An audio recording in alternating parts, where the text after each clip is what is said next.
அனைவருக்கும் வணக்கம். இன்னைக்கு நம்ம பார்க்க போகிறது தமிழக வரலாறும் பண்பாடும் பற்றி பார்க்க போகிறோம். தமிழக வரலாறும் பண்பாடும் அப்படின்னு யோசிக்கும் பொழுது நம்முடைய வரலாறு எங்கே இருந்து தொடங்குது, வரலாற்றுக்கு முந்தைய காலகட்டத்திலிருந்து தொடங்குது அப்படின்றத நம்ம இன்னைக்கு பார்க்க போகிறோம். இது கே பிள்ளையுடைய நூலை முன்னிறுத்தி தான் இந்த பாடப்பகுதி நம்ம பார்க்க போகிறோம். நமக்கான வரலாறு அப்படின்னு சொல்லும் பொழுது இலக்கியங்களா பதிவு செய்யப்பட்டிருக்கா, வரலாற்று நூலா பதிவு செய்யப்பட்டிருக்கா அப்படின்னா அது நமக்கு தொடக்க காலத்துல ரொம்ப குறைவு தான். இலக்கியங்கள் தனித்தனியா இருக்கு. பதிற்றுப்பட்ட பொதுவா ஒரு வரலாற்று நூல் போல இருக்கு அப்படின்னு சொல்லலாம். ஆனா கூட அது அந்த காலமுறைப்படி வரிசையா அடுத்தடுத்த பரம்பரையினரை சொல்லியிருக்காங்களா அப்படின்றத நம்ம சொல்றதுக்கு இல்லை. அதை தாண்டி புறநானூறு சொல்லக்கூடிய சில விஷயங்கள் கூட சேர மன்னர்களை பத்தி சொல்லாம பதிற்றுப்பத்து கடந்து போகுது. சில முக்கியமான போர்களை கூட குறிப்பிடாம கடந்து போகுது அப்படின்றதெல்லாம் பாக்குறோம். அப்படி இருக்கும் பொழுது அதை ஒரு வரலாற்று ஆவணமா நம்ம பார்க்கறதுக்கான இடம் குறைவா இருக்கு அப்படின்றத பார்க்குறோம். அதை பத்தி தான் நம்ம இன்னைக்கு காணொலியில பார்க்க போறோம். தெளிவா கவனிங்க ஆழமான பகுதிகள் எல்லாமே.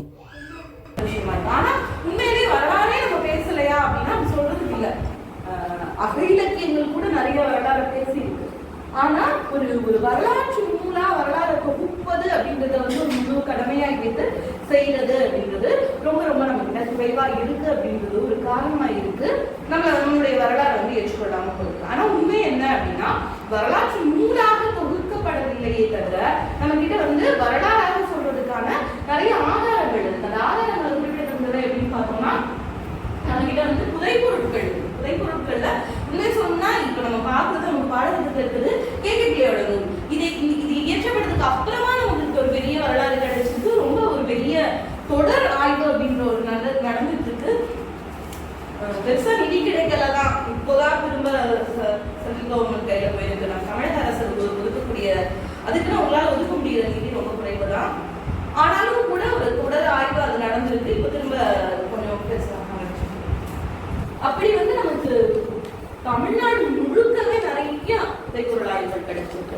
அப்ப அந்த புதைப்பொருள் ஆய்வுகள் எல்லாமே நமக்கு வரலாறு பேசக்கூடியதா இருக்கு அப்படின்றத பார்ப்போம். நம்ம வரலாறு அப்படின்னு சொல்லும் பொழுது நமக்கு வரலாற்று காலங்களை பகுத்தோம் அப்படின்னா இப்படி பகுக்க முடியுது. தமிழக வரலாற்று காலத்தை வரலாற்றுக்கு முந்தைய காலம், அதாவது சங்க காலத்துக்கெல்லாம் முன்னாடி இருக்கக்கூடிய காலம் சங்க காலம், அதுக்கப்புறம் பல்லவர் காலம், அதுக்கப்புறம் பாண்டியர் சோழர் காலம், பாண்டியர் சோழர் காலம் இருக்கு. அதுக்கப்புறம் நாயக்கர் காலம் அல்லது அந்த மத்திய காலம்னு சொல்றாங்க. அதுக்கப்புறம் பிற்காலம் சொல்லும் பொழுது ஏறக்குறைய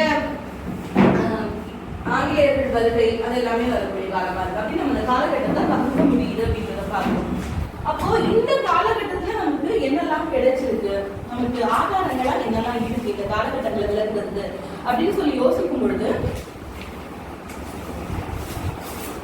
நமக்கு கிடைத்திருக்கக்கூடிய ஆதாரங்கள் அப்படின்னு பார்த்தோம்னா ஒவ்வொரு காலகட்டத்துக்கும் சில குறிப்பிடத்தகுந்த ஆதாரங்கள் நமக்கு கிடைச்சிருக்கு அப்படின்றத பார்க்கிறோம். அதுல அந்த ஆதாரங்கள் நமக்கு சொல்றது என்ன அப்படின்னு பாத்தீங்கன்னா தமிழர்களுடைய அந்த உறவு, வணிக உறவு அல்லது உறவுன்றது எந்தெந்த நாடுகளோட எல்லாம் இருக்கு அப்படின்றத நம்ம அந்த ஆதாரங்கள் மூலமா தெரிஞ்சுக்க முடியுது. தமிழர்கள் அந்த அளவுக்கு ஒரு பரந்த ஒரு தொடர்பு கொண்டவர்களா இருந்திருக்காங்க அப்படின்றது எப்போ வரலாற்றுக்கு முந்தைய காலம். நம்ம இன்னைக்கு வணிக தொடர்பு பார்க்கையில பார்ப்போம். கிமு 7ஆம் நூற்றாண்டு அதுக்கு முன்னாடியில இருந்து நமக்கு எந்த அளவுக்கு ஒரு பரந்த ஒரு வணிக தொடர்பு இருந்திருக்கு அப்படின்றத நம்ம பின்னாடி பார்ப்போம். சரிங்களா? அப்ப இப்ப நம்ம பார்க்க போறது இந்த குறிப்பிட்ட காலகட்டத்துல என்னெல்லாம் நமக்கு இந்த காலகட்டத்துல நமக்கு என்னெல்லாம் கிடைச்சிருக்கு, இதை நமக்கு உணர்த்தக்கூடிய விஷயங்கள் என்னவா இருக்கு அப்படின்றதான் பார்க்கிறோம். அப்ப இந்த வரலாற்றுக்கு நமக்கு கிடைக்கக்கூடியது அப்படின்னு நம்ம எடுத்துக்கிட்டோம். வரலாறுகளை தெரிஞ்சுக்கிறதுக்கு நமக்கு கிடைக்கக்கூடியது அப்படின்னு பார்த்தோம்னா புதைப்பொருட்கள் இருக்கு. புதைப்பொருட்கள், கல்வெட்டுகள், அதுக்கப்புறம் செப்பேடுகள் இதெல்லாம் இருக்கு இல்லையா. அப்புறம் நாணயங்கள் நிறைய கிடைக்குது. நம்ம பொதுவா இலக்கியம் சொல்லக்கூடிய வரலாறு அப்படின்னு ஒண்ணு இருக்கு இல்லையா. அந்த இலக்கியம் சொல்லக்கூடிய வரலாறை விட இந்த புதைப்பொருள் மூலமாக கிடைக்கக்கூடிய இந்த தொழில் சார்ந்த பொருட்கள் ரொம்ப ரொம்ப நம்பத்தகுந்தவையா இருக்கு. ஏன்னா இதுல ஒரு நம்பிக்கைன்றது நமக்கு கிடைக்காது. ஏன்னா ஒரு இலக்கியத்தை ஒருவர் இயற்றுறாரு, அவருக்கு ஒரு ராஜா ரொம்ப பிடிக்கும் இல்ல, அவர் தான் இவரை புறக்கிறார் அப்படின்னா அவர் தான் அவருக்கு பாதுகாக்கிறார் அப்படின்னு சொல்லும் பொழுது அவரை பத்தி உயர்த்தி சொல்வதற்காக இன்னொருத்தரை பத்தி அவங்க தாழ்த்தி சொல்லலாம். ஆனா உண்மையா இல்லாமலும் இருக்கலாம். சில விஷயங்களை மிகைப்படுத்தலாம். ஏன்னா இலக்கியம்ன்றதே மிகைப்படுத்தப்படக்கூடியது. அப்படி சுவைக்காக மிகைப்படுத்தி நிறைய விஷயங்கள் மாறலாம். அப்போ நமக்கு ஒரு நம்பத்தகுந்த ஆதாரங்களா நமக்கு இருக்கக்கூடியது அப்படின்னு பாத்தீங்கன்னா இந்த புதைப்பொருட்கள் ஆய்வுகள், புதைப்பொருள் ஆய்வு மூலமா கிடைக்கக்கூடியதா இருக்கலாம், இல்லாட்டி கல்வெட்டுகளா இருக்கலாம், செப்பேடுகளா இருக்கலாம், நாணயங்களா இருக்கலாம். இதுதான் நமக்கு ரொம்ப ரொம்ப முக்கியமான ஆதாரங்களா இருக்கு.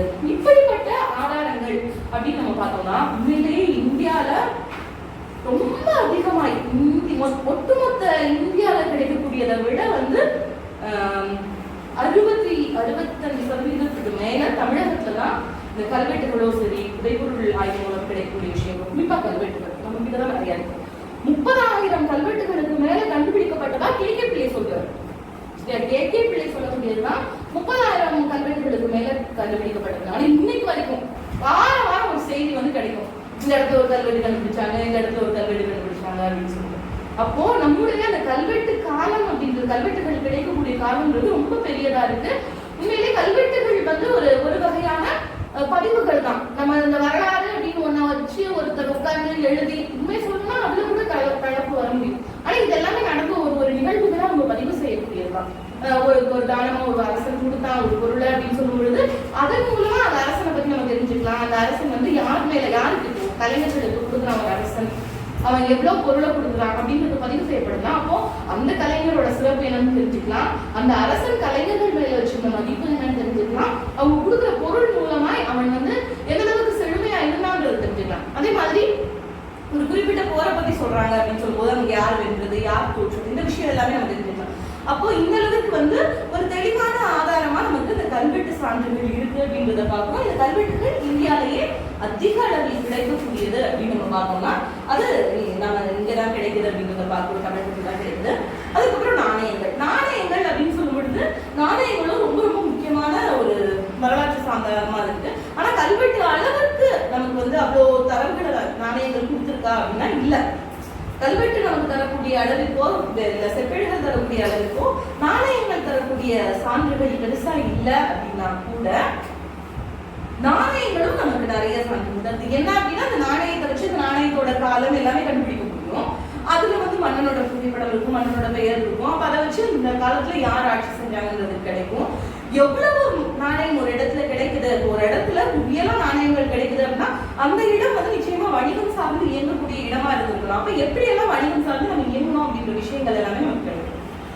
இப்போ கீழடி எடுத்துக்கிட்டீங்கன்னா நமக்கு இதுக்கு முன்னாடி பெரும்பாலும் நமக்கு புதைபொருள் ஆய்வுகள் நடந்த இடங்கள் எங்க எடுத்து பாருங்க, புதைபொருள் ஆய்வுகள் பெரும்பாலும் நடந்த இடமா இருக்கிறதுன்றது இடுகாடுகளா தான் இருக்கும். இடுகாடுல இருந்தா நம்ம பெரும்பாலும் கண்டுபிடிக்கும். ஆனா கீழடி எடுத்துட்டீங்கன்னா இப்ப இந்த மணலூர்ல நடத்தக்கூடியதுதான், அதுக்கப்புறம் அதை எக்ஸ்டெண்ட் பண்ணி போறதுதான் வந்து இடுகாடு தேடி போறது. நமக்கு கீழடிக்குள்ள வந்துட்டோம்னா அது ஒரு நகரம். தமிழக மேல ஒரு பெரிய விஷயம் சொல்லப்படுது என்னன்னா நகர நாகரிகம் ஒண்ணு கிடையாது.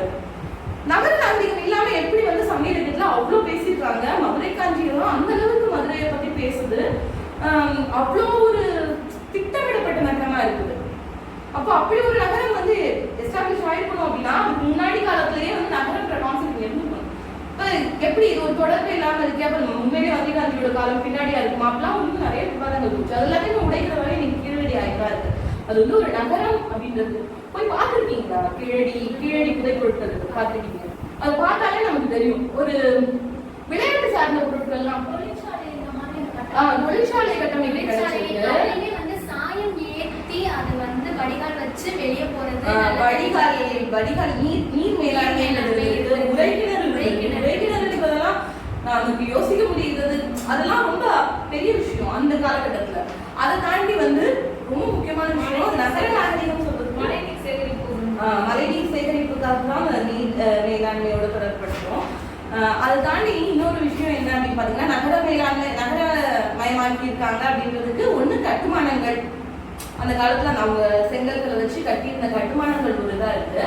இன்னொரு விஷயம் என்ன அப்படின்னு பாத்தீங்கன்னா பொதுவா விளையாட்டுக்காக ஒரு பொருளை, பொழுதுபோக்குக்காக ஒரு பொருளை உருவாக்குறது அப்படின்றதே எங்க இருக்கும்னா நகரங்கள்ல தான் இருக்கும்.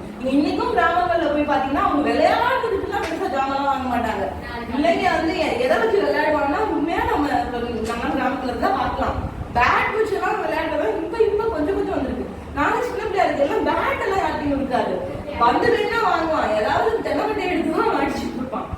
ஏன்னா விளையாட்டுக்காக செலவழிக்கிறது, விளையாட்டுக்காக ஏன்னா அவங்களுக்கு பொழுதுபோக்குறதுக்கு அவ்வளவு நேரம் இருக்கு. அந்த நேரத்துக்கு இப்படி செலவழிக்கிறது. ஆமா, என்ன கிடைக்குதோ அதை வச்சு விளையாடுவாங்க. அது வந்து தரையில குடி தோண்டியெல்லாம் விளையாடுவாங்க. அதுக்குன்னு தனியா அந்த பெட்டி வச்செல்லாம் விளையாடுறது வாங்கி விளையாடுறது ஒரு அந்த இதுல வந்து அந்த வருமானம் அந்த ஒரு செழிப்பு இருந்தவங்க வீட்டுல இருக்காது. பொருளாதாரம்ன்றது உங்களுக்கு வந்து பொருளாதாரம் இருக்குன்றதை தாண்டி அது பொழுதுபோக்குறதுக்காக ஒரு நேரத்தை செலவிடுறது அப்படின்றதே வந்து கொஞ்சம் மேல்தட்டுக்கு வரக்கூடியது. சரியா? அது அந்த விஷயம் எல்லாம் கிடைக்குதுன்றதே வந்து நகரம்ன்றது நமக்கு இருக்குன்றதுக்கான ஒரு பெரிய ஆதாரம் தான். அப்ப இது வந்து இந்த விஷயத்தெல்லாம் தள்ளி வச்சுதான் நம்ம இங்க பார்த்துட்டு இருக்கிற விஷயங்கள் எல்லாமே, இந்த நூல் சொல்லக்கூடிய விஷயங்கள் எல்லாமே இதெல்லாம் தள்ளி வச்சுட்டு பார்க்கக்கூடியதுதான். இங்க நம்ம பார்க்கும் பொழுது நமக்கு நாணயங்களுமே வந்து நமக்கு நிறைய கிடைச்சிருக்கு இல்லை அப்படின்றதெல்லாம் பார்க்கணும். அப்ப ஆமா, தாயக்கட்டைகள், பொன் நகைகள் எல்லாமே பார்க்க முடியும். இது எல்லாமே வந்து நாணயங்கள் அப்படின்றது நான் சொன்ன மாதிரி இப்போ புவியில ஒரு இடத்துல கிடைக்குது அப்படின்னா அந்த நாணய மாற்று நடந்திருக்கலாம், வணிகம் நடந்திருக்கலாம். இந்த விஷயங்கள் எல்லாம் தெரிஞ்சுக்கிறதுக்கு ஒரு பெரிய சான்றா இருக்கு அப்படின்றத பார்க்கணும். அதுக்கப்புறம் நமக்கு கிடைக்கக்கூடிய நாணயம் தாண்டி கிடைக்கக்கூடியது அப்படின்னு பாத்தீங்கன்னா நம்ம ஏற்கனவே பார்த்த மாதிரி கல்வெட்டுகள் பார்க்கிறோம். அதுக்கப்புறம் வந்து செப்பேடுகள் ரொம்ப முக்கியமான செப்பேடுகள் வந்து ரொம்ப முக்கியமா இருக்கு நம்மளுடைய வரலாறு தெரிஞ்சுக்க. ஒரு 7, 8ஆம் நூற்றாண்டு வரைக்குமே வந்து கல்வெட்டு சான்றுகள் தான் பெருமளவுல கிடைக்குது. அதுக்கப்புறம் 7ல இருந்து 10ஆம் நூற்றாண்டு அந்த நூற்றாண்டு காலகட்டம் தான் வந்து நிறைய செப்பேடு சான்றுகள் கிடைக்கக்கூடிய காலகட்டமா இருக்கு. இந்த காலகட்டத்துல தான் நமக்கு வேள்விக்குடி செப்பேடு, சின்னனூர் செப்பேடு எல்லாமே கிடைச்சிருக்கு. வேள்விக்குடி வந்து சின்னனூருக்கு முன்னாடி தான் வரும் வேள்விக்குடி செப்பேடு. வேள்விக்குடி செப்பேடுக்கு அப்புறம் அடுத்த சின்னனூர் செப்பேடு கிடைக்குது. இதெல்லாமே நமக்கு நிறைய விஷயங்களை தெரிஞ்சுக்கிறதுக்கு, வரலாறு அறிவதற்கு ரொம்ப முக்கியமானதா இருக்கு. முக்கியமா சொல்லணும் அப்படின்னா இந்த பல்லவர் காலத்துல நமக்கு நடந்த ஒரு பெரிய மாற்றம் இருக்கு இல்லையா, சமூக மாற்றம், அதை வந்து தெரிஞ்சுக்கிறதுக்கான ஒரு பெரிய ஆதாரமா இந்த செப்பேடுகள் தான் இருக்கு அப்படிங்கிறத பார்ப்போம். இப்ப இந்த கல்வெட்டுல எழுத்துக்கள் இருக்கு இல்லையா, கல்வெட்டு எழுத்துக்களை எடுத்து பார்த்தா முதல்ல இருக்கக்கூடிய எழுத்துக்கள் கிரந்த எழுத்துக்களா இருக்கு. சரியா? நேற்று நான் பார்த்தேன் கோவில்ல ஸ்ரீரங்கம் இருக்கு இல்லையா, உள்ள அம்மன் சன்னதி தனியா வச்சிருப்பாங்க. அதாவது சிவன் கோவில் உள்ள அவரோட ஜம்புகேஸ்வரர் அவரோட பேரு. இவங்க வந்து ஜம்புகேஸ்வரர் வரி, அவங்களோட வரி. அந்த அம்மனுக்கு வச்சிருக்கிற இதுலயும் சரி, இவரோட கருவறையிலும் சரி, சுத்தி வந்து பிராம எழுத்தும் கிரந்த எழுத்துக்களும் தான் கல்வெட்டுகள். நம்ம நடந்து போறோம் இல்லைங்களா, அது ஃபுல்லாவே வந்து எழுதின எழுத்துக்களாக தான் இருந்தது. கல்வெட்டுகளே சில விஷயங்கள் நம்ம கத்துக்கிறோம், தெரிஞ்சுக்கிறோம்னா முக்கியமான கல்வெட்டுகள்லாம் தேடுறாங்க. ஆனா கோயில சும்மா கையை வச்சு தேய்க்கிறதுல, எண்ணெய் தேய்க்கிறது, பாலிஷ் போடுறதுல எல்லாம் நிறைய விஷயங்கள் அழிஞ்சு போயிட்டே இருக்கு. அப்படி வந்து கல்வெட்டுகள் வந்து நம்ம தொடக்க கால கல்வெட்டுகள் எல்லாமே கிரந்த எழுத்துக்களா இருக்கு. சரியா? அதுக்கப்புறம் கொஞ்ச காலம் நகர நமக்கு என்ன கிடைக்குது அப்படின்னு பாத்தீங்கன்னா 2 வகையான கல்வெட்டுகளுமே கிடைக்குது. அதாவது தமிழ் வடிவம் கலந்த கல்வெட்டுகள் கிடைக்க ஆரம்பிக்குது. அதுதான் வந்து நமக்கு தமிழ் வடிவ கல்வெட்டு அப்படின்னு சொல்லி நேரடியா சொல்ல முடியாது.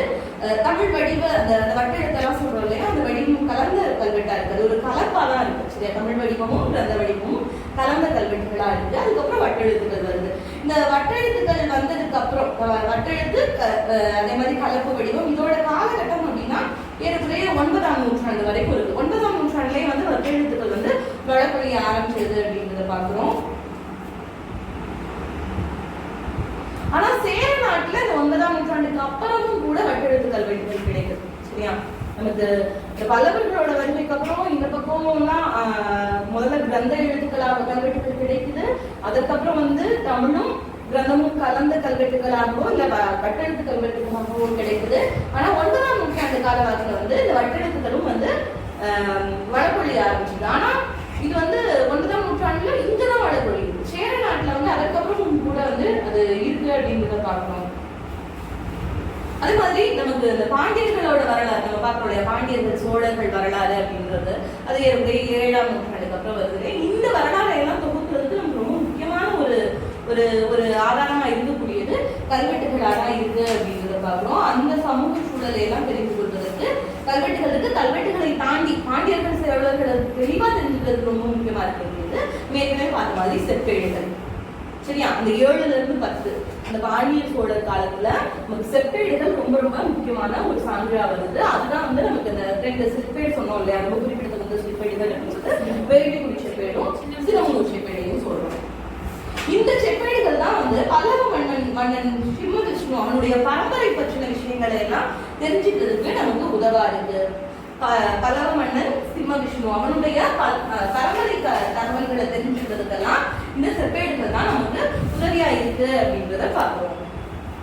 இப்போ நம்ம காலத்தை வந்து வரலாற்று முற்பட்ட காலம், சங்க காலம், பல்லவ சிம்ம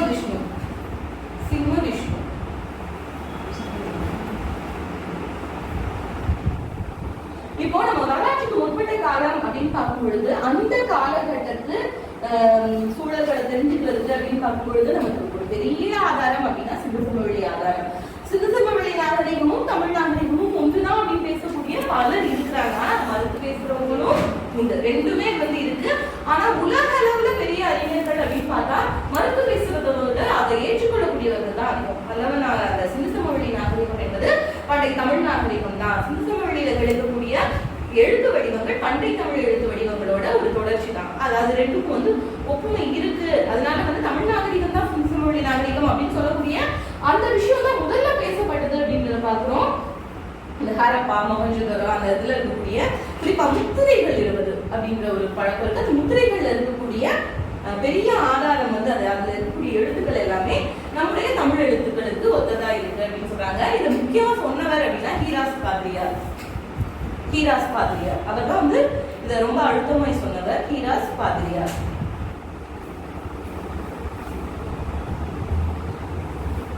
அவர் என்ன சொல்றாரு, அந்த ஹரப்பா எழுத்துக்கள் இருக்கு, அந்த எழுத்துக்கள் பண்டைய தமிழ் வடிவ, அது திராவிட எழுத்துக்கள் கூட சொல்லல, பழந்தமிழ் எழுத்து வடிவங்கள் தான் அப்படின்னு சொல்றாரு.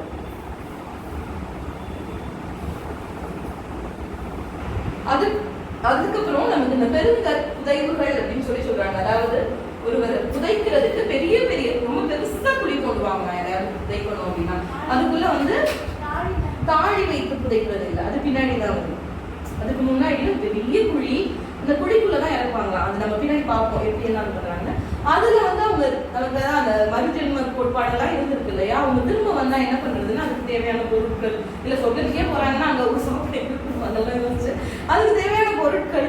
உண்மையை சொல்லணும்னா நம்ம இதெல்லாம் பாத்தீங்கன்னா மம்மிகள்லாம் யோசிச்சு பாருங்க, அவங்க சேவகர்கள் மனைவி எல்லாரையும் சேர்த்து கூட்டத்தையே சேர்த்து அவ்வளவு கொடுத்து அந்த காலகட்டத்துல அது உண்மையிலே இன்னைக்கு வரைக்கும் நிரப்புன்றது என்னன்றது புரியாத ஒரு இதுதான். திரும்ப வருவாங்களா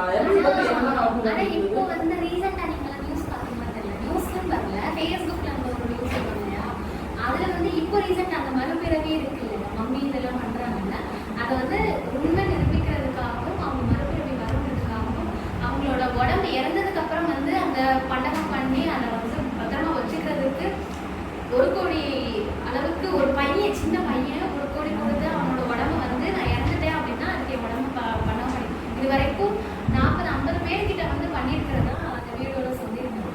ஸோ மம்மி நம்ம இதெல்லாம் சொல்லுவாங்க. உண்மையே இல்லையா, அது சம்மந்தமான படம் நல்லா இருக்கு. அதெல்லாம் அவங்களுக்கு எல்லாம் இது அதான் மரணம் பத்தி பேசினாலே பேசுறதுக்கு நிறைய விஷயங்கள் நீங்கிட்டே போகும். நான் இப்படி நடந்துச்சு இப்படி நடந்துச்சு இப்படி நடந்துச்சு, அதுதான் அவங்க எல்லாமே பயங்கரமான ஒரு அத வியாபாரம் மாட்டிக்கிறது. அதுதான்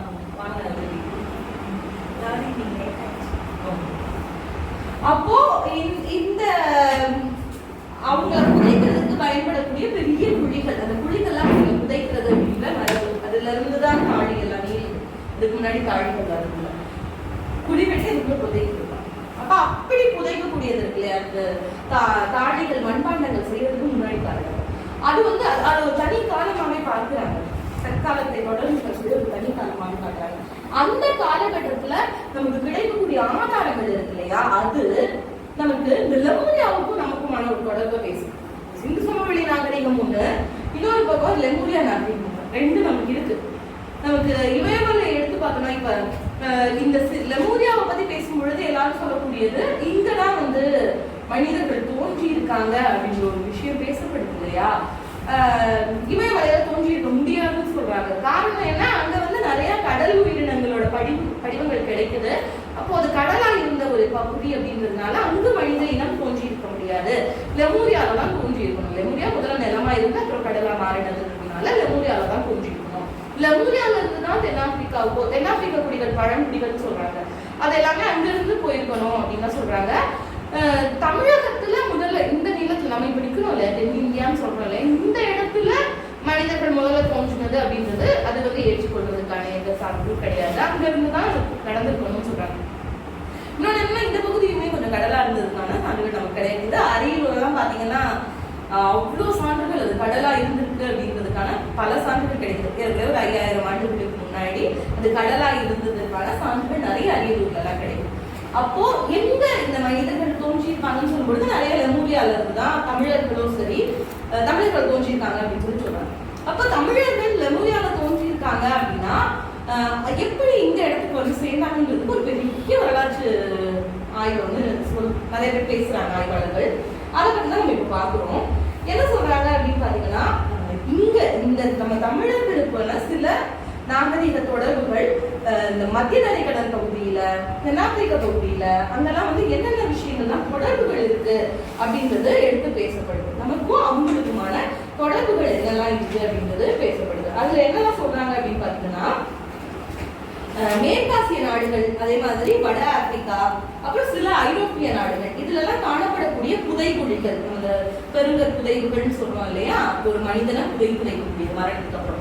இந்த புதைவுகள் இந்த நாடுகள்ல நம்ம தென்னிந்தியால கிடைக்கிறது மாதிரியான ஒரு அதே மாதிரியான அமைப்புல இருக்கக்கூடிய புதைவுகளை மேற்காசிய நாடுகள், அதுக்கப்புறம் வந்து வட ஆப்பிரிக்க நாடுகள், அப்புறம் சில ஐரோப்பிய நாடுகள்லையும் பார்க்க முடியுது அப்படின்னு சொல்லி சொல்றாங்க. ரெண்டுக்கும் வந்து ஒரு பெரிய ஒற்றுமை இருக்கு அப்படின்னு சொல்லி சொல்றாங்க.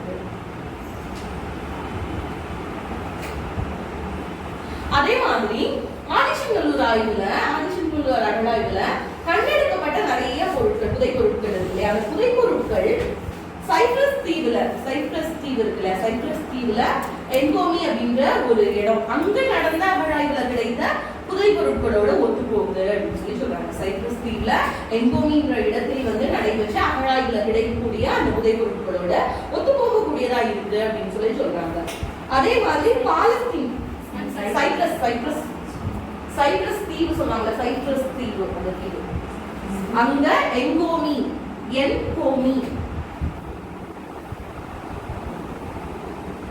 அங்க கிடைக்கக்கூடிய அங்க நிகழ்ந்த அந்த அகழாய்வுல கிடைக்கக்கூடிய புதை பொருட்களையும் இதையும் ஒப்பிட்டு பார்க்கும் பொழுது ஒரு பெரிய ஒற்றுமை இருக்குன்றாங்க.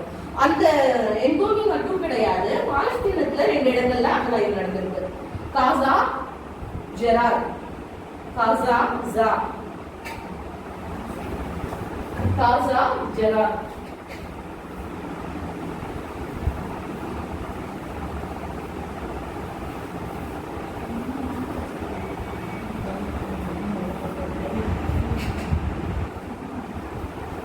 இந்த 2 இடங்கள்ல நமக்கு கிடைக்கக்கூடிய காசா ஜெரார், இந்த 2 இடங்களையும் நமக்கு கிடைக்கக்கூடியவையும் வந்து ஒரே மாதிரியா இருக்கு அப்படின்றது பார்க்கலாம். சரியா?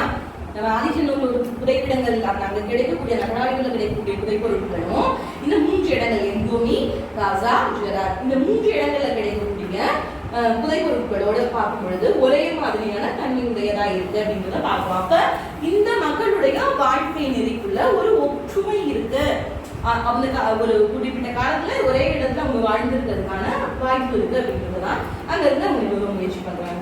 இது வந்து வரலாற்றுக்கு முந்தைய காலம் பத்தி நம்ம தெரிய முடியும். இதுக்கு அடுத்து வர்றோம் அப்படின்னா வரலாற்று முந்தைய, இது வந்து ஒரு அறிமுகம் தான் பார்த்துட்டு இருக்கோம். சரியா? திரும்ப நம்ம வந்து வரலாற்று முந்தைய காலம் இன்னும் விரிவா பார்ப்போம். அதுக்கப்புறம் பார்த்தோம்னா சங்ககாலம் அப்படின்னு வரும் பொழுது நமக்கு சங்ககாலம் பத்தி தெரிகிறதுக்கு சங்க இலக்கியங்கள் ஒரு சான்றா இருக்கு. ஆனா சங்க இலக்கியம் அப்படின்றது மக்களுடைய வாழ்வியலை தெளிவா பேசுது, மக்களோட நாகரிகம் பண்பாடு எல்லாமே தெரிஞ்சுக்க முடியுது, தொழில் சார்ந்து நிறைய விஷயங்கள் தெரியுது. அவ்வளோ ஒரு கருவியை பயன்படுத்துறாங்க, இதெல்லாம் பேசுறாங்கன்னா அந்த கருவியை பார்க்காம அவங்க பேசிருக்க முடியாது. அப்ப அது எல்லாமே பயன்பாட்டுல இருக்கிற விஷயங்களை, அதுவும் நிறைய உண்மைகளை தான் நம்ம இதெல்லாம் கிடைக்கும். உண்மையாவே சங்க இலக்கியம் வந்து ஒரு நம்ம பார்த்தோம் இல்லையா, அந்த அலங்காரம் எல்லாம் வந்தது மக்கள் வெறுக்கிறதுக்கு, அது நம்மளோட கலாச்சாரத்தை மாற்றிடும் அப்படின்னு சொல்லிட்டு அதை வந்து ஒடுக்கணும்னு நினைச்சதுக்கு முக்கியமான காரணமே இருக்கான். சங்க இலக்கியம் பாத்தீங்கன்னா ஒரு இத்தியூது பாட்டா இருக்கும். அதுல எவ்வளவு பெரிய விஷயத்தை பேசிட்டு போயிருப்பாங்க. அதுல வந்து அரசியல் பேசுவாங்க, உளவியல் பேசுவாங்க. எனக்கு எப்பயுமே ஒரு பாட்டு ரொம்ப பிடிக்கும், சாறுதலை கொண்டன ஒரு பாட்டு இருக்கு இல்லையா, கட்டில் நற்கும் கையெழுந்து மாதம்னு சொல்லிட்டு ஒரு மன்னனோட வீரம், அவன் வந்து போர்க்களத்துல போயிட்டு வேகமா போர் புரியான். அவனோட அந்த போரோட வீரம் வந்து அந்த வேகம் எப்படி இருந்துச்சான்னா, ஒரு கட்டில் பண்றவன் ஊசியை எப்படி செலுத்துவானோ அப்படி இருந்துச்சான். ரொம்ப சின்ன ஒரு ஒப்பீடு எடுத்துட்டு நான் கட்டில் பண்றவனுக்கும் ராஜாவுக்கும் என்னென்ன தொடர்பு அப்படின்னா அந்த காரணம் சொல்லுவான். அவன் ஏன் எப்படி சூழல்ல அந்த கட்டில் பண்றான்னா, திருவிழா தொடங்கியாச்சு. திருவிழா தொடங்கினா அவன் போயிட்டு திருவிழாவுக்கு அவனுக்குன்னு சொல்லி அவனோட பணிகள் இருக்கும் ஊர்ல செய்ய வேண்டியது. இதை தாண்டி வந்து அவன் திருவிழாவுக்கு தேவையான பொருளாதாரம் அவனுக்கு வேணும், அப்படி ஒரு சூழல் இருக்கு. வீட்டுல வந்து மனைவி வந்து கருவுச்சிருக்கா, பிரசவ நேரம் அவளுக்கு உதவணும், அதுக்கும் பொருளாதாரம் தேவை. வேகமா பின்னணும். இதுக்கிடையில சூரியன் வந்து விழ போகுது, மழை வரப்போகுது, இயற்கையும் அவனுக்கு சாதாரணமா இல்ல. இப்ப இந்த ஒரு கட்டில பின்னி வித்துட்டு போறது அப்படின்றது அவனுக்கு எவ்வளவு முக்கியம். இன்னொரு விஷயம் என்னன்னா, இந்த கட்டில பின்னிட்டு போய் அவன் திருவிழால கூட விற்கலாம், திருவிழான்னு இருக்கு. அப்போ அது அவனுக்கு எவ்வளவு முக்கியம். அந்த நெருக்கடி அப்படின்றது நம்ம எக்ஸாமுக்கு போகையில படிப்போம் பாத்தீங்கன்னா, எவ்வளவு படிச்சுதான் அந்த எக்ஸாம் அவ்வளவு வேகம் எங்க இருந்து வரும்னு தெரியும். அது நிற்குமா நிக்கலையான்றது 2வது பட்சம். ஆனா எவ்வளவு வேகமா படிப்போம். அந்த ஒரு ப்ரெஷர் அது வந்து அவனை எவ்வளவு வேகமா செலுத்தும் அப்படின்றத சொல்லிப்பான். அவ்வளவு வேகமா அவன் கட்டில் பின்னானா, அப்ப அவனோட கை எவ்வளவு வேகமா செயல்படுத்தோ அந்த மாதிரி ராஜாவோட வேகம் இருக்கும். ராஜாவும் எப்படி போரா இருக்கும்னா, ஊர் கொலை வந்த பொருள். இவன் போருக்கு போகல, இல்ல ஊருக்கு வெளியே போர் நடக்கல, ஊருக்குள்ள நுழைஞ்சிட்டான். எதிரி ஊருக்குள்ள நுழைஞ்சிட்டானா வெற்றியும் ஒண்ணு கிடைச்சா கூட ரொம்ப சீக்கிரமா அந்த வெற்றி கிடைக்கணும். அப்படி இல்லைன்னா அந்த வெற்றினால பயம் இல்லை. அப்ப அப்படிப்பட்ட சூழல் அங்க வந்து போர் புரியுறான், வேகமா போர் புரியுவான். அப்ப அங்க என்னென்னலாம் பேசிடுறாங்க, உளவியல் பேசிடுறாங்க, ஒரு அரசனோட மக்களை பாதுகாக்கணும் கூட பாதுகாக்கணும்ன்ற அக்கறை பேசிடுறாங்க. இந்த மன்னனையும் ஒரு குடிமகன், ஒரு குடும்ப தலைவன், ஒரு நாட்டு தலைவன் குடும்ப தலைவனை ஒப்பிட்டு உண்மையா இப்படி போனோம்னா அவ்வளவு ஒரு பெரிய பெரிய மேஜிக்ஸ் எல்லாம் சங்கீதத்துக்குள்ள இருக்கும். இத்தனைக்குள்ள அவ்வளவு விஷயங்கள் பேசுவாங்க, நமக்கு அவ்வளவு தரவுகள் கிடைக்கும். ஆனா கூட அதோட நம்பகத்தன்மை அப்படின்றது நம்பதான்.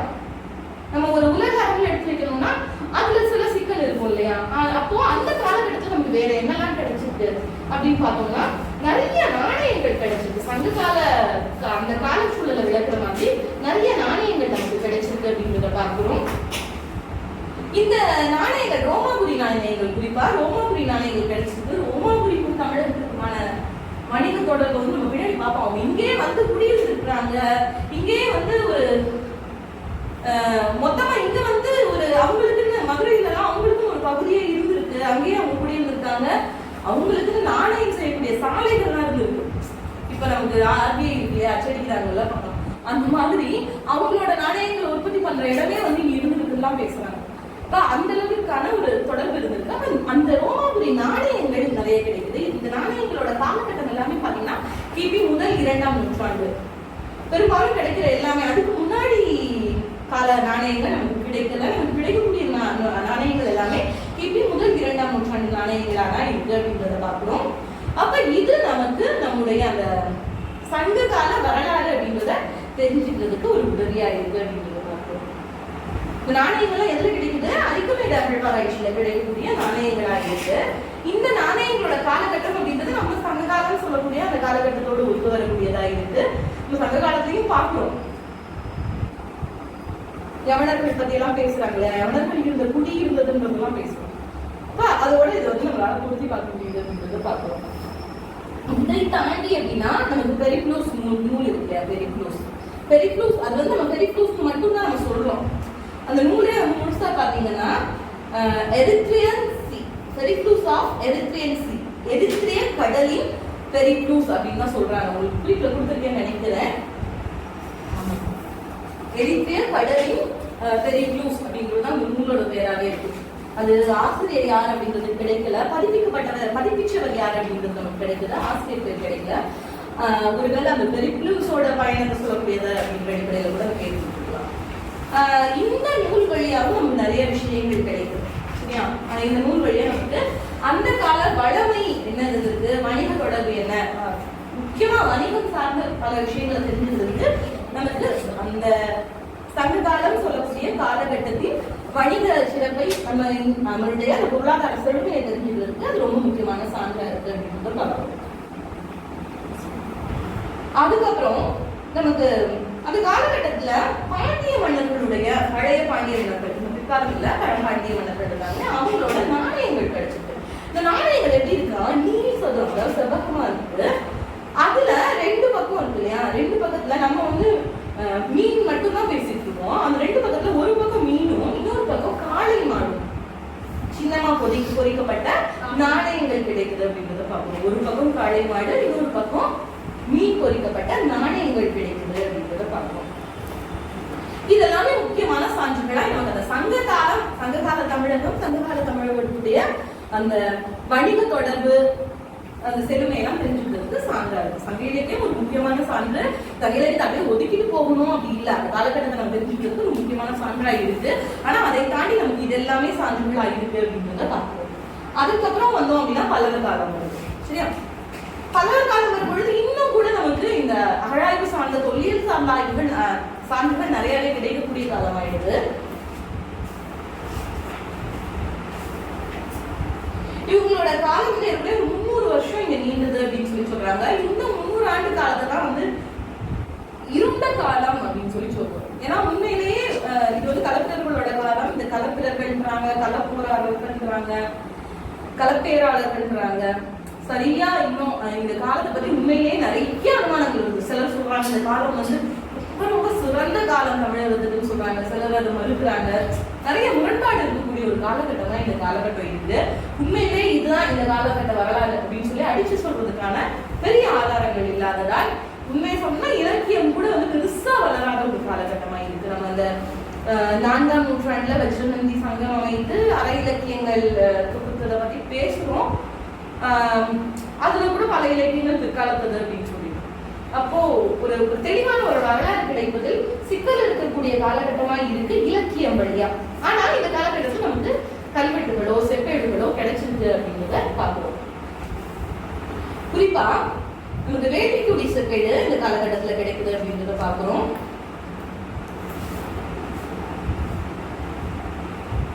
வேள்விக்குடி செப்பேடு காலம் அப்படின்னு பார்த்தோம்னா கிபி 8ஆம் நூற்றாண்டு, கிபி 768. கிபி 768.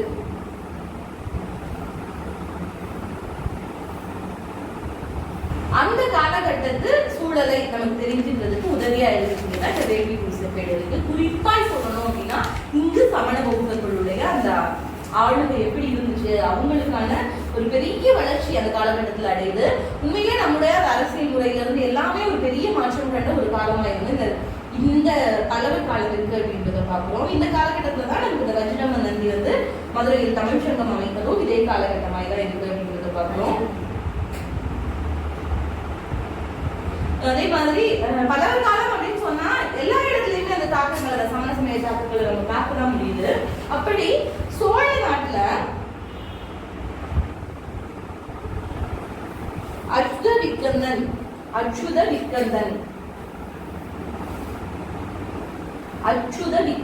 அப்படின்னு சொல்லி ஒரு சோழ மன்னன். சோழ மன்னன் இல்ல, பௌத்த சமயம் சார்ந்த ஒரு மன்னன். அவன் என்ன பண்றான் அப்படின்னா நிறைய பௌத்த விகாரங்கள்னா பௌத்த கோவில்கள் மடங்கள் இருக்கு, அது நிறைய கட்டுறாங்க அப்படின்றத பார்க்கிறோம்.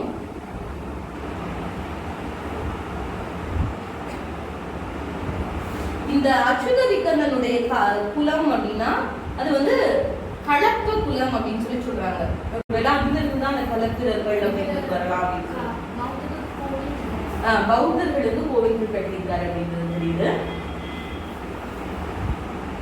அச்சுத விக்கந்தன் சோழ நாட்டுல பௌத்தர்களுக்கு கோவில் கட்டியிருக்காரு. இவர் வந்து கலப்ப குலம் என்ற குலத்தை சார்ந்தவரா இருக்காரு அப்படின்றத பார்க்கிறோம். இவர் தான் வந்து அந்த கலப்பிரர் இனத்தை சேர்ந்தவராக இருக்கணும்னு சொல்லப்படுது. இந்த கலப்பிரர்கள் எங்க இருந்து வந்தாங்க அப்படின்னும் பொழுது இந்த கர்நாடக பகுதியில இருந்து வந்தவங்க அப்படின்னு சொல்லி சொல்றாங்க. ஆனா அதை நான் சொல்றேன், ஒரு தெளிவான இதுதான் அப்படின்னு சொல்றதுக்கான ஒரு வரலாறுகளை கடந்ததா இந்த காலகட்டம் இருக்கு, பல்லவர் காலகட்டம் அப்படிங்கிறத பார்க்கிறோம். அதுக்கப்புறம் நம்ம பார்க்க போறது என்ன அப்படின்னா தமிழகத்துல என்னெல்லாம் கல்வெட்டுகள், என்னெல்லாம் செப்பேடுகள், அது பேசக்கூடிய நமக்கு தரக்கூடிய தரவுகள் என்ன அப்படின்றத அடுத்து நம்ம பார்க்க போறோம். கிமு 2ஆம் நூற்றாண்டுல இருந்தே அந்த காலகட்ட கல்வெட்டுல இருந்தே நமக்கு கல்வெட்டுகள் கிடைக்குது அப்படின்றத பார்க்கிறோம். அந்த 2ல இருந்து 5ஆம் நூற்றாண்டு வரை இருக்கக்கூடிய காலகட்டத்தை சேர்ந்த கல்வெட்டுகள் நிறைய இருக்கு. அந்த கல்வெட்டுகள் எங்க கிடைக்குது, கிமு 2ல இருந்து 5ஆம் நூற்றாண்டை சேர்ந்த கல்வெட்டுகள் நமக்கு எங்க கிடைக்குது அப்படின்னு பாத்தீங்கன்னா எந்தெந்த இடத்துல எல்லாம் தமிழகத்துல கிடைக்குது அப்படின்னு பாத்தீங்கன்னா தென்னார்காடு. நீங்க இந்த இது பார்க்கையில நிறைய அந்த தென்னார்காடு வடார்காடு பார்ப்போம். இன்னைக்கு நம்ம அந்த பேர்ல அழைக்கிறது கிடையாது, ஆனா உங்களுக்கு நூல்ல வந்து தென்னார்காடு வடார்காடு தான் குறிக்கப்படுது. அந்த பகுதி தென்னார்காடு, அதுக்கப்புறம் வந்து திருச்சிராப்பள்ளி, மதுரை, திருநெல்வேலி, இந்த மாவட்டங்கள்ல எல்லாம் அதிகமாய் கல்வெட்டு சான்றுகள் கிடைக்குது அப்படின்றத பார்க்கிறோம். எந்த காலகட்டத்தில் கல்வெட்டு சான்றுகள்னா 2ல இருந்து 5ஆம் நூற்றாண்டு. கிமு 2 கிபி 5ஆம் நூற்றாண்டு. கிமு 2 கிபி 5 அந்த 7 நூற்றாண்டுகள். இந்த காலகட்டத்தில் கல்வெட்டுகள் நமக்கு எங்கெல்லாம் கிடைக்குது அப்படின்னு பாத்தீங்கன்னா திருச்சி, வட ஆற்காடு, அதுக்கப்புறம் தென்னாற்காடு, அதுக்கப்புறம் வந்து திருநெல்வேலி, மதுரை, இங்கெல்லாம் வந்து இந்த கல்வெட்டுகள் நிறைய கிடைக்கக்கூடிய இடங்களா இருக்கு அப்படின்றத பாக்குறோம். அதே மாதிரி கேரளாலையும் அந்த கேரள மேற்கு பரப்புல வந்து அதிகமாக கல்வெட்டுகள் கிடைக்குது. இந்த குறிப்பிட்ட காலகட்டத்துல கல்வெட்டுகள் அப்படின்றத பார்க்கிறோம். சோழர்கள் ஆட்சி புரிந்த காலகட்டமா இது இருக்கலாம்.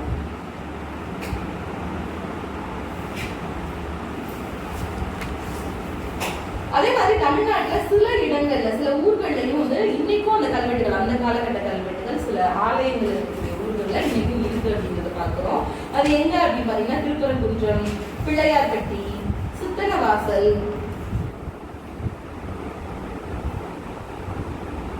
திருப்பரங்குன்றம், புகழூர், பிள்ளையார்பட்டி, சித்தனவாசல், திருப்பரங்குன்றம், அப்புறம் புகழூர், சிங்கவரம். இந்த இடங்கள்ல எல்லாம் அந்த கல்வெட்டுகள் இன்னும் கூட அதே இடத்துல இருக்கிறத நம்ம பார்க்க முடியுது அப்படின்றத பார்க்கிறோம். இது தவிர்த்து இந்த குறிப்பிட்ட காலகட்டத்தில் வரலாறு பேசக்கூடிய எழுத்து பொறிக்கப்பட்ட பானையோடுகள், அது நிறைய பானையோடுகள் தான் வந்து ஒரு பெரிய வரலாறு பேசக்கூடியதா இருக்கு. அதுவும் வந்து நிறைய கிடைக்குது இந்த குறிப்பிட்ட காலகட்டத்தில். எங்க கிடைக்குது அப்படின்னு பாத்தீங்கன்னா திருச்சியில கிடைக்குது, அரிக்கமேடு. திருச்சி, அரிக்கமேடு 2 இடத்துலயுமே இந்த பானை ஓடுகள்ல எழுத்து பொறிக்கப்பட்ட கிடைக்குது. உண்மையிலே பானை ஓட்டு எழுத்துக்கள் அப்படின்றது ஒரு அரசனோட வரலாறு பேசுவது கிடையாது, ஒரு சாதாரண மக்களோட வரலாறு பேசக்கூடியது. கீழிலே பாத்தீங்கன்னா நிறைய பானை ஓடுகள் எழுத்து கிடைக்குது. எல்லா எழுத்தும் ஒரே எழுத்தா இருந்துச்சுன்னா பானசீரகம் எழுதி கொடுத்தான்னு சொல்றோம். பெரும்பாலானதுல ஒத்த கையெழுத்து இருக்குன்னா ஒவ்வொன்றையும் ஒவ்வொரு கையெழுத்து இருக்கு. அப்போ ஒவ்வொருத்தரும் எழுதிருக்காங்க. அப்ப எல்லாருக்குமே வந்து எழுத தெரியுதுன்றது ரொம்ப ரொம்ப முக்கியமான ஒரு குறிப்பு அப்படின்றத பார்க்கணும்.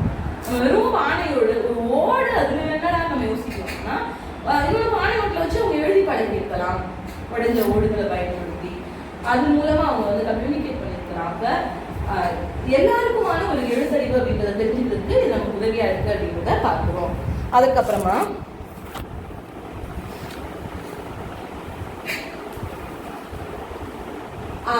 அசோக கால எழுத்து பொறிக்கப்பட்ட அந்த நமக்கு கிடைக்கக்கூடிய கல்வெட்டு எல்லாம் வந்து எந்த எழுத்தா இருக்கு அப்படின்னு பாத்தீங்கன்னா அசோக காலத்து எழுத்துக்களா இருக்கு அப்படின்னு சொல்றோம்.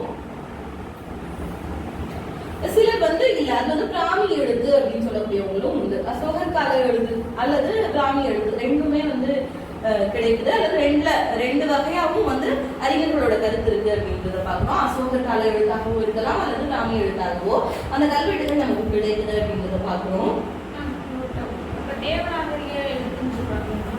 தேவநாகரி எழுத்து அப்படின்னு சொல்றது வந்து அந்த ஆரிய வடிவ எழுத்துக்கள். அதுக்கும் அசோகர் எழுத்துக்கும் ரொம்ப வித்தியாசம் இருக்கு. இது வந்து பிராமி வேற, தேவநாகரி வேற. தேவநாகரி வடிவங்கள் வேற. அசோகரோடது வந்து பிராமி எழுத்துக்கள்னு சொல்லுவாங்க. அவரோட காலகட்டத்துக்கு எழுத பயன்படுத்துறது எல்லாமே பிராமி தான். அது வந்து தேவநாகரி வந்து உங்களுக்கு ஆரிய பண்பாட்டுக்குள்ள வரக்கூடியது. இது வந்து ஆரிய பண்பாட்டுக்குள்ள வராது. இது வந்து உங்களுக்கு ஏற்கனவே பௌத்த இதோட தொடர்புடையதா இந்த இதெல்லாம் இருக்கும்.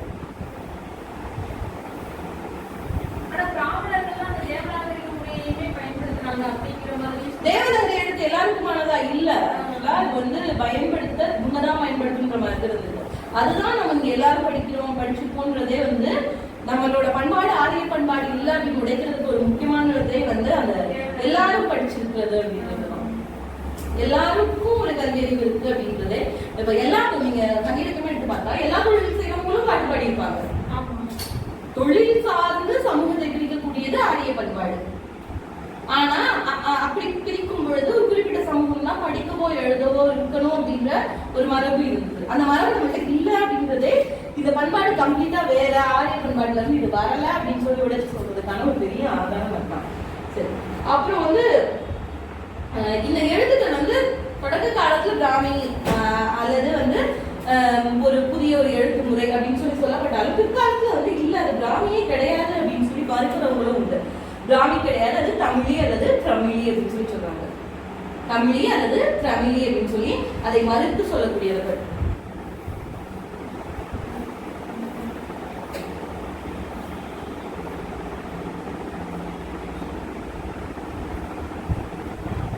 தமிழின்னு சொல்றாங்க, தாமிழின்னு சொல்றாங்க.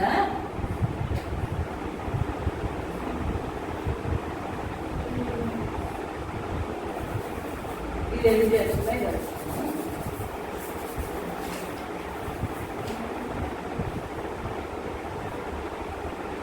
தமிழி, தாமிழி, திராவிடி. இந்த மாதிரி 3 விதமா அதை வந்து சொல்லப்படுது. தமிழ், திராவிடி, திராவிடி. அதாவது லிபி அப்படின்னு சொல்றாங்க. லிபினா எழுத்து. சில பெரியவங்க எல்லாம் நம்ம வார்த்தை சொல்றதை கேட்போம். அவங்க லிபி அப்படி அப்படின்னு சொல்லுவாங்க. கிராமத்துல எல்லாம் லிபின்னு சொல்லுவாங்க. லிபின்றது எழுத்து குறிக்கக்கூடியதுதான். அந்த லிபி சார்ந்தது அப்படின்னு சொல்லி சொல்றாங்க. தமிழி இல்லாட்டி தாமிழி அல்லது திராவிடி. அந்த எழுத்து வடிவத்தை சார்ந்ததான் இந்த எழுத்து இருக்கு. இது வந்து அசோகர் கால எழுத்து கிடையாது அல்லது அந்த பிராமி எழுத்து கிடையாது அப்படின்னு சொல்லி மறுக்கக்கூடியவர்களும் பிற்காலத்துல இப்போ இருக்கிறவங்க அதை மறுக்கிறாங்க அப்படின்றதையும் பார்க்கிறோம். அதுக்கப்புறம் நிறைய கோவில்கள்ல இந்த கல்வெட்டுகள் கிடைக்கிறத பார்க்க முடியுது. கல்வெட்டு ஆதாரங்கள் நமக்கு கிடைக்கிறது நிறைய கோவில்கள்ல கிடைக்குது அப்படின்றத பார்க்கிறோம். இந்த கோவில்கள்ல கல்வெட்டு கிடைக்கக்கூடிய காலகட்டம் அப்படின்னு பார்த்தோம்னா பல்லவர் காலத்துக்கு பின்னாடி வரக்கூடிய காலகட்டமா இருக்கு அப்படின்றத பார்க்கிறோம். கோவில்கள்ல கல்வெட்டு ஆதாரங்கள் கிடைக்கக்கூடியது பல்லவர் காலம் அல்லது பல்லவர் காலத்துக்கு பிற்பட்ட காலமா இருக்கு அப்படின்றத பார்க்கிறோம். எங்கெல்லாம் அந்த கோவில்கள்ல கிடைச்சிருக்கு அப்படின்னு பாத்தீங்கன்னா ஒரு குறிப்பா சொல்லியிருக்காங்க. இன்னும் கூட நிறைய நம்ம பார்க்கிறோம் 30,000க்கு மேல கல்வெட்டு கிடைச்சிருக்கு அப்படின்றப்ப இந்த சொல்றது எல்லாமே சில குறிப்பிட்ட முக்கியமான கல்வெட்டுகள் தான். எங்கெல்லாம் கிடைச்சிட்டு சொல்றாங்கன்னா மாமல்லபுரம், மகேந்திரவாடி, பல்லாவரம், மேலச்சேரி,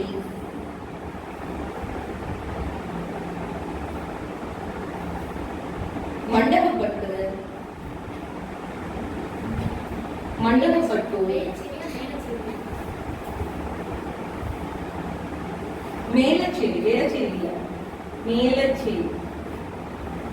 மண்டகப்பட்டு, காலாவனம், காலமானூர், அப்புறம் திருச்சிவல்லம். இந்த பகுதியில எல்லாம் கோவில்கள்ல நமக்கு கல்வெட்டுகள் கிடைக்குது. இந்த கல்வெட்டுகள் எல்லாமே எந்த காலத்தை சேர்ந்தவையா இருக்கு அப்படின்னு பாத்தீங்கன்னா ஏறக்குறைய பல்லவர் காலத்துக்கு பிற்பட்ட காலம். பல்லவர் காலத்துக்கு அப்புறமா வரக்கூடிய கல்வெட்டுகளா இந்த கல்வெட்டுகள் இருக்கு அப்படின்றத பார்க்கிறோம். இதுல பயன்படக்கூடிய எழுத்து அப்படின்னா பல்லவ கிரந்தம் அப்படின்னு சொல்லி சொல்றாங்க. சரியா? பல்லவ கிரந்தம் அப்படின்னு சொல்லி சொல்லப்படுது. எனவே இவங்களோட காலகட்டத்துல பாத்தீங்கன்னா நிறைய நம்ம சொல்றோம் இல்லையா, அந்த வடமொழி தீர்ப்பு எப்போ வருது அப்படின்னு சொல்லும் பொழுது இந்த பௌத்தர்கள் காலத்துல அதிகமா வந்திருக்கு அப்படின்னு தான் கேள்வி பேசுறாங்க.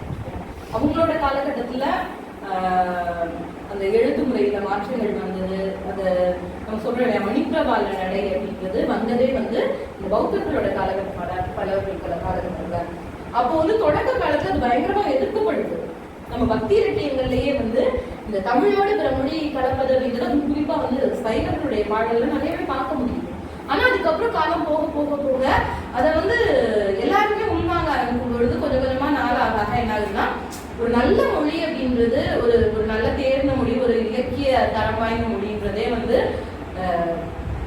ஆரிய மொழி கடந்து எழுதுதான் அப்படின்னு சொல்லும்பொழுதுதான் மணிப்பிரவாள நடைகள். அது அப்படி கொஞ்சம் கொஞ்சமா கூட்டிகிட்டே இருக்கும். காலம் போக போக நிறைய கலப்பு அப்படின்றது வந்து எந்த அளவுக்கு வட சொற்கள் இருக்கோ அந்த அளவுக்கு வந்து ஒரு புத்திசாலி எழுதுனது அந்த எழுத்து அப்படின்ற நம்புற காலகட்டமா ஒரு குறிப்பிட்ட காலகட்டம் போயிடும். இந்த கிரந்த எழுத்துக்கள் அப்படின்றது இங்க வந்தது அப்படின்னு பார்த்தோம்னா இந்த பல்லவர் காலகட்டம். ஏற்கனவே 7ஆம் நூற்றாண்டு வாக்குல வந்து நடக்குது அப்படின்றத பார்க்கிறோம்.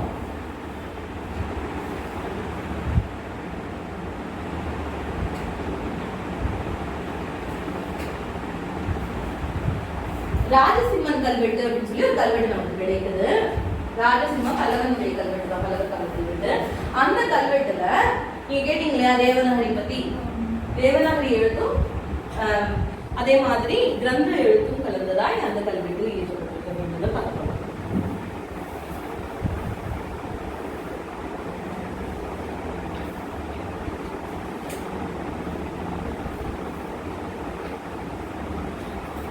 இதுக்கப்புறம் இது கல்வெட்டுக்கு அப்புறம் கல்வெட்டு காலத்துக்கு அப்புறம் நம்ம பார்க்கக்கூடியது செப்பேடு காலம் வருது. செப்பேடு காலம் நம்ம ஏற்கனவே பார்த்தோம். செப்பேடு காலம் வந்து 7ஆம் நூற்றாண்டுக்கு பின்னாடி வரக்கூடிய செப்பேடு காலம் ஏற்கனவே ஒரு முன்னுரையில பார்த்தோம். அந்த காலகட்டத்துல நிறைய வந்து 2 மொழிகளும் தமிழும் கிரந்தமும் கலந்த எழுத்துக்கள், இல்ல 2 மொழியிலையும் எழுதப்பட்டது, இல்ல தமிழ்ல எழுதப்பட்டது, கிரந்தத்துல எழுதப்பட்டது அப்படி வந்து நமக்கு கிடைத்தது. இது வந்து 2ஆம் சிம்மவர்மனுடைய ஏற்கனவே ஒரு கிபி 550ஆம் நூற்றாண்டு தான் 2ஆம் சிம்மவர்மனுடைய காலம். 2ஆம் சிம்மவர்மன் அவருடைய காலத்துல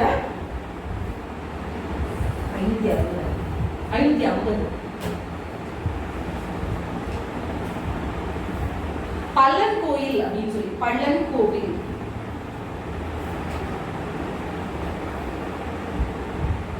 பள்ளன் கோவில் அப்படின்ற இடத்துக்கு வந்து தானமா கொடுத்ததுக்கு ஒரு கல்வெட்டு இருக்கு சரியா, பள்ளன் கோவில்ல.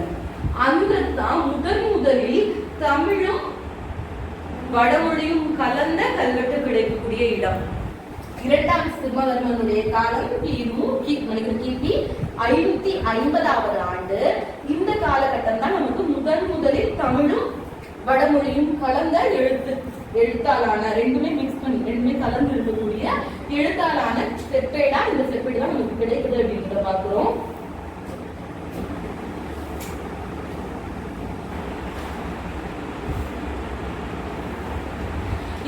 இந்த செப்பேடுகள் எல்லாமே இந்த மாதிரி இவரோட காலகட்டத்து செப்பேடுகள் கிடைக்கக்கூடிய இடங்கள் அப்படின்னு சொல்லி பட்டியல் போடப்பட்டிருக்கு. அந்த இடங்கள் என்னன்னா பூரம், புல்லூர், அதுக்கப்புறம் வந்து பட்டத்தாள், மங்கலம், தண்டந்தோட்டம், காசக்குடி, பாகூர், வேலூர்பாளையம் இந்த இடங்களில் எல்லாம் வந்து இந்த குறிப்பிட்ட 2ஆம் சிம்மவர்மனுடைய கால அந்த தமிழும் கிரந்தமும் கலந்த தமிழும் வடமொழியும் கிரந்தம்ல தமிழும் வடமொழியும் கலந்த கல்வெட்டுகள் கிடைக்கக்கூடிய காலமா இருக்கு அப்படிங்கிறத பார்க்கிறோம். அதுக்கப்புறம் கிபி 8-9ஆம் நூற்றாண்டுல பாண்டியர் கால கல்வெட்டுகள் கிடைக்குது. இது எல்லாமே வந்து வட்டெழுத்துக்கள் ஆளானவையா இருக்கு அப்படிங்கிறத பார்க்கிறோம்.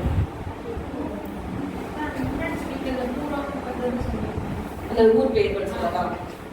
பூரம், புல்லூர், பட்டத்தாள், மங்கலம், பட்டத்தாள், மங்கலம், அப்புறம் தண்டந்தோட்டம்,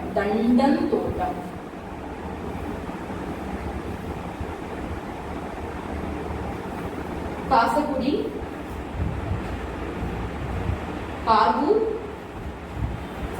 வேலூர்பாளையம் இங்க எல்லாமே இந்த 550ஆம் ஆண்டு கிபி 550ஆம் அந்த ஆண்டு கால தமிழும் வடமொழியும் கலந்த கல்வெட்டு செப்பேடுகள் கிடைச்சிருக்கு அப்படிங்கிறத பாக்குறோம்.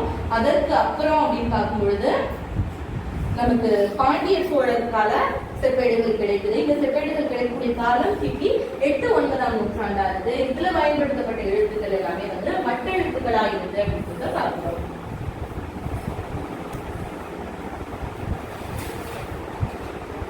அதுக்கப்புறம் ரொம்ப ரொம்ப முக்கியமான செப்பேடுகள் அப்படின்னு பார்த்தோம்னா பாண்டியர் சோழ கால செப்பேடுகள் வந்து வட்ட எழுத்துக்களால் ஆனதா இருக்கு. இதோட காலகட்டம் 8-9ஆம் நூற்றாண்டுன்னு பார்த்தோம். இதுக்கு அப்புறம் அந்த 9ஆம் நூற்றாண்டுக்கு அப்புறம் அப்படின்னு பார்க்கும்போது சோழ பேரரசுடைய சோழ பேரரசு 2ஆம் இது வருது இல்லையா, அந்த காலகட்டத்து செப்பேடுகள் இதெல்லாமே ரொம்ப ரொம்ப முக்கியமான செப்பேடுகளா இருக்கு அப்படின்றத பார்க்கிறோம். அதுல குறிப்பிடத்தகுந்த செப்பேடு அப்படின்னா திருவாலங்காட்டு செப்பேடு. திருவாலங்காட்டு செப்பேடு இது சோழர்களுடைய சோழ பேரரசு காலத்தில் ஏற்றப்பட்ட செப்பேடா இருக்கு அப்படின்றத பார்க்கிறோம்.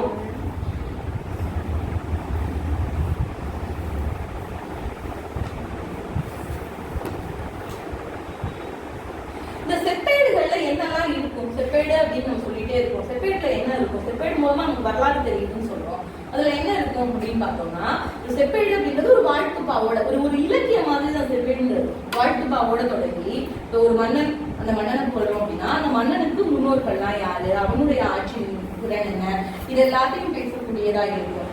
அதுக்கப்புறம் வந்து அந்த கொடை அழித்தவருடைய அவனுடைய சிறப்பு, அவனுடைய புகழ், அந்த மன்னன் அவனுடைய பரம்பரை பேசி அவனுடைய சிறப்பை பேசி அவனுடைய வீரத்தை பேசி அதுக்கப்புறம் யார் நன்கொடை பெறாங்க, எதற்காக நன்கொடை பெறாங்க, என்ன நன்கொடை அவங்களுக்கு தரப்படுது அப்படி எல்லாம் சொல்லி கடைசியில இந்த நிலத்தை இப்ப யாராவது கையாடல் பண்ணா அவங்களுக்கு என்ன சாபம் வந்து சேரும் அப்படின்றது. இதுதான் வந்து பொதுவா செப்பேடுல பேசக்கூடிய விஷயங்களா இருக்கு அப்படின்றத பாக்குறோம். அப்போ இந்த ரெண்டுமே நம்ம இதுபடி பார்த்த கல்வெட்டும் சரி செப்பேடும் சரி ஒரு குறிப்பிட்ட நாட்டு மக்களுடைய வாழ்வியலை தெரிஞ்சுக்கிறதுக்கு நமக்கு ரொம்ப பெரிய ஒரு ஆதாரமா இருக்கு அப்படின்றத பார்க்கிறோம்.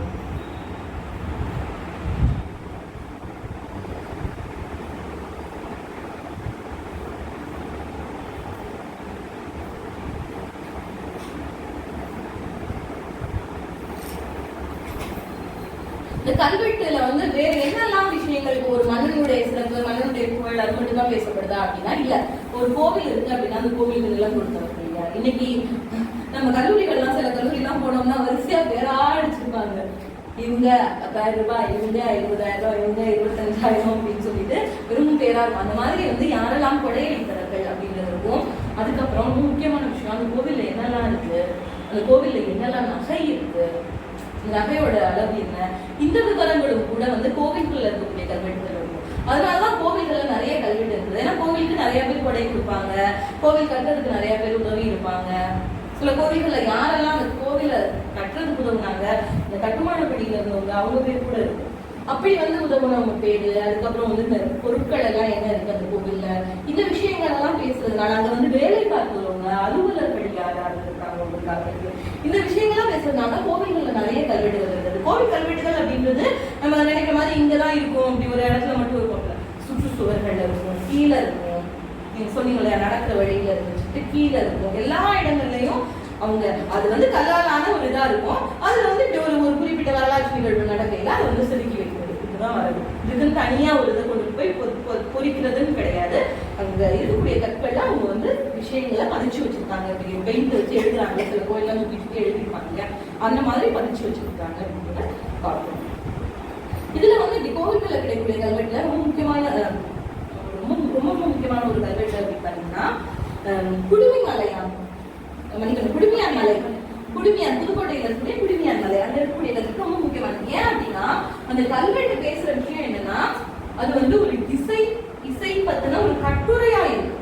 சரியா, இசை பத்தி பேசக்கூடிய ஒரு பெரிய கட்டுரை, ஒரு பெரிய இசை பற்றின ஒரு பெரிய அறிவை வந்து வெளிப்படுத்தக்கூடிய ஒரு கல்வெட்டா இருக்கு இந்த குடுமியான் மலை கல்வெட்டு. இது வந்து புதுக்கோட்டை மாவட்டத்துல இருக்கக்கூடியதா இருக்கு.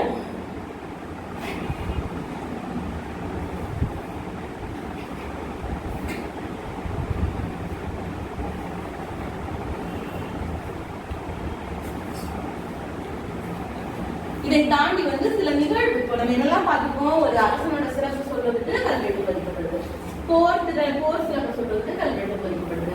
அதுக்கப்புறம் ஒருத்தருக்கு ஏதோ தானம் கொடுக்கையில ஒரு பொருளை கொடுக்கையில அந்த இடத்துல வந்து இவங்களுக்கு இவங்க கொடுத்தது அப்படின்னு சொல்லி கல்வெட்டு குறிக்கப்படுது. இதை தாண்டி இந்த மாதிரியான அதை தாண்டி ஒரு கோவில் அப்படின்னா அந்த கோவில்ல என்னெல்லாம் இருக்கு, என்ன பொருள் எல்லாம் இருக்கு, யாரெல்லாம் அங்க பணியாற்றிருக்காங்கன்ற தகவல்கள் வந்து பதிவு செய்யப்பட்டிருக்கு. இப்ப நம்ம பார்க்கக்கூடிய அந்த இசை குறிப்புகளை வந்து சொல்லக்கூடிய கல்வெட்டுகளாகவும் இருக்கு. இதை தாண்டி சில நினைவு கல்வெட்டுகள், இப்போ ஒரு நிகழ்வு நடக்கிறதுனா நிகழ்வை வந்து நினைவு கூறுவதற்காக, அல்லது யாராவது மரணிக்கும் பொழுது அந்த மரணத்தை வந்து நினைவு கூறுவதற்காக, அதற்காகவும் வந்து கல்வெட்டுகள் ஒதுக்கப்படுவதை நம்ம பார்க்கிறோம்.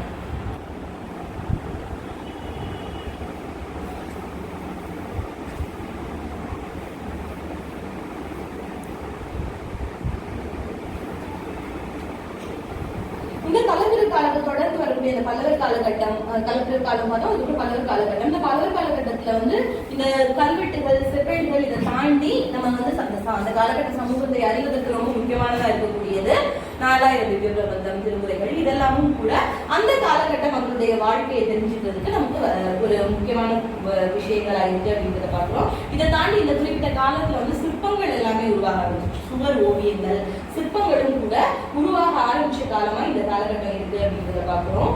இந்த செய்திகளை எல்லாம் இந்த குறிப்பிட்ட பல்லவர் காலத்துக்கு பின்னாடி வரக்கூடிய அந்த காலகட்டத்துல என்னெல்லாம் இங்க வளர்ச்சி அடைஞ்சிருக்கு அப்படின்ற செய்திகளை எல்லாம் ஹியூங் சாங் அப்படின்ற ஒரு சீன பையன், ஹியூங் சாங், இவாங் சுவாங்னு நம்ம சொல்றோம் இல்லையா, அவர் வந்து வேற மொழியை ப்ரொனவுன்ஸ் பண்ணும்போது ஒவ்வொருத்தரும் ஒவ்வொரு மாதிரி அதை வந்து ப்ரொனவுன்ஸ் பண்றாங்க. ஹியூங் சாங் என்ற ஒரு சீன பயணி வந்து அந்த குறிப்பிட்ட காலத்தினுடைய முக்கியமான தரவுகளை வந்து பதிவு செஞ்சுட்டாரு அப்படின்றத பார்க்கிறோம்.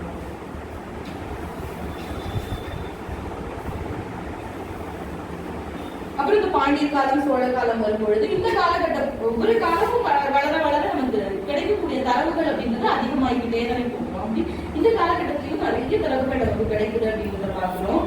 அதுல குறிப்பா சொல்லணும் அப்படின்னா நிறைய பட்டயங்கள், செப்பு பட்டயங்கள் நிறைய கிடைக்குது. செப்பு பட்டயங்கள் கிடைக்கக்கூடிய இடங்கள் அப்படின்னு பார்த்தோம்னா திருவாலங்காட்டுல கிடைக்குது, அதுக்கப்புறம் வந்து கரந்தையில கிடைக்குது, திருவாலங்காடு, கரந்தை,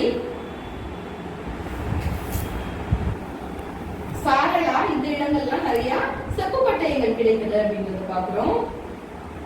அதே மாதிரி கல்வெட்டு செப்புப்பட்டைகள் கிடைக்கக்கூடிய இடம் கரந்தை, திருவாலங்காடு, சாரடா பட்டயம், இந்த இடங்கள்லாம் பட்டயங்கள் கிடைக்குது. இதை தாண்டி கல்வெட்டுன்னு பார்க்கும் பொழுது தஞ்சை பெரிய கோவில்ல கல்வெட்டு கிடைக்குது. அப்புறம் உத்திரமேரூர் கல்வெட்டு, தஞ்சை பெரிய கோவில் கல்வெட்டு, உத்திரமேரூர் கல்வெட்டு, திருமுக்கூடல் கல்வெட்டு,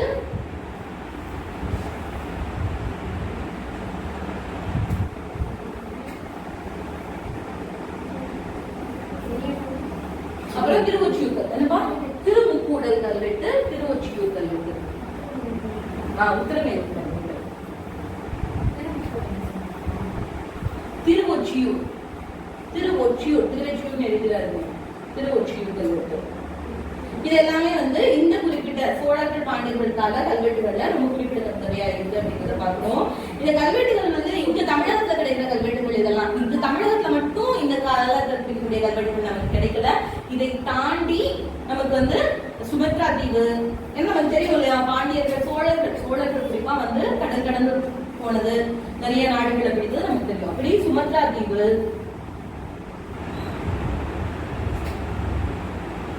அதுக்கப்புறம் பர்மா,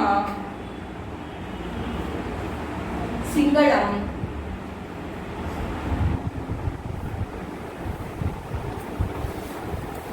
சாவகம், அப்புறம் இந்த இடங்கள்லாம் கிடைக்குது. இதை தாண்டி சீனால கூட சீனால ஸ்வான் சனா அப்படிங்கிற ஸ்வான் சனா அப்படிங்கிற ஊர்லயும் வந்து கல்வெட்டுகள் நமக்கு கிடைக்குது அப்படின்றத பார்க்கிறோம். இது எல்லாமே வந்து கடல் தாண்டி நமக்கு கிடைக்கக்கூடிய கல்வெட்டு சான்றுகள் இந்த சோழர் பாண்டியர்கால அந்த கால வரலாறு நம்ம தெரிஞ்சுக்கிறது அப்படின்றத பார்க்கிறோம். ஸ்வான் சனா சனா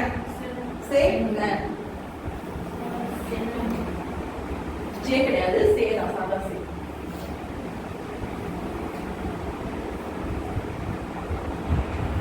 இதை தாண்டி அந்த காலகட்டத்தில் நிறைய இலக்கியங்களும் நமக்கு இருக்கு அப்படின்றத பாக்குறோம். குறிப்பா வந்து கல்கத்துப்பரணி, மூவருலா, லோட்டுங்கன் சோழர் தமிழ், லோட்டுங்கன் கோவை, அதுக்கப்புறம் பெரிய புராணம், அப்புறம் வைணவ மரபில் இருந்து வரக்கூடிய குரு பரம்பரை அந்த இது, அதுக்கப்புறம் வந்து இன்னும் கோவில் வரலாறுகள் பேசக்கூடிய தலவரலாறுகள் பேசக்கூடிய நூல்கள் எல்லாமே வந்து நமக்கு இந்த குறிப்பிட்ட பாண்டியர்கள் சோழர்கள் அந்த பேரரசு கால வரலாறுகளை தெரிஞ்சுட்டு நமக்கு உதவியா இருக்கு அப்படிங்கிறது பார்ப்போம். நம்ம எப்படி சங்க காலத்துல நாணயங்கள் பார்த்தோம், நாணயங்களோடு சேர்த்து சங்க இலக்கியங்களும் நமக்கு உதவுறது மாதிரி இங்க வந்து நமக்கு இந்த காலகட்ட இலக்கியங்களும் அந்த வரலாறை அறிந்து கொள்வதற்கு வசதியா இருக்கு அப்படின்றத பார்க்கணும். இந்த குறிப்பிட்ட காலகட்டத்துல சோழர் பாண்டிய காலகட்டத்துல தமிழர்கள் வந்து எங்கெல்லாம் வாழ்ந்துருக்காங்கன்னு பார்க்கும்போது சீன கடலோரத்துல பாரசீக வளைகுடா அந்த பகுதியில அங்கேயே குடியிருந்திருக்காங்க தமிழர்கள். போய் இருந்து குடியிருந்து வணிகம் செஞ்சிருக்காங்க அப்படின்ற தகவலும் நமக்கு கிடைக்கிறது. அதனாலதான் சீனாலதான் நமக்கு கிடைக்கிறதுக்கு கல்வெட்டு கிடைக்கிறதுக்கு காரணம்.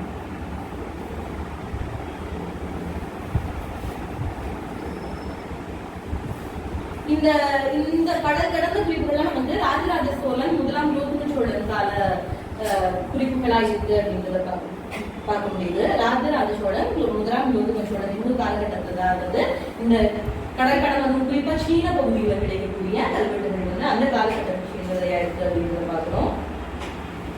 இதை தாண்டி சீன பயணி சா ஜூ ஹுவா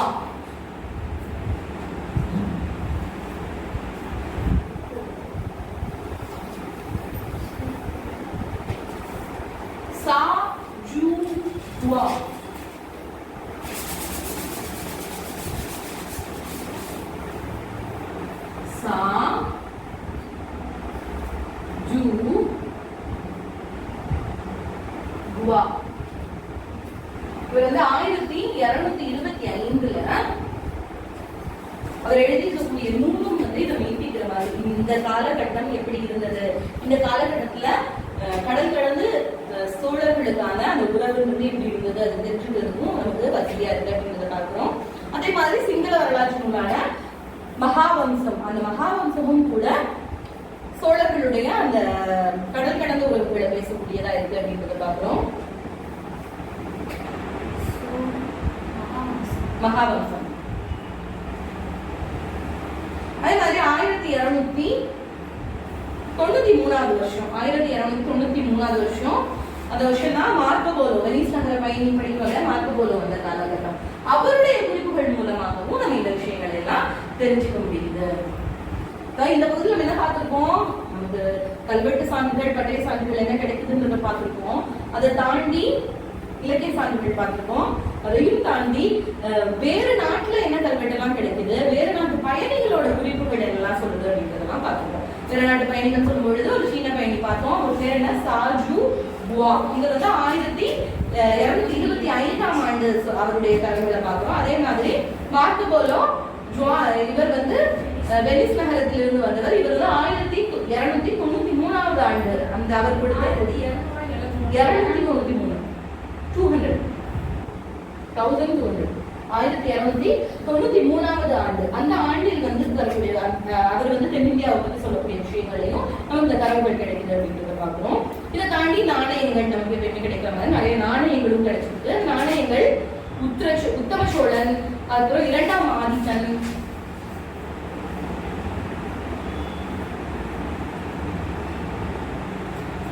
உத்தம சோழன், 2ஆம் ஆதித்தன், 1ஆம் ராஜேந்திரன்,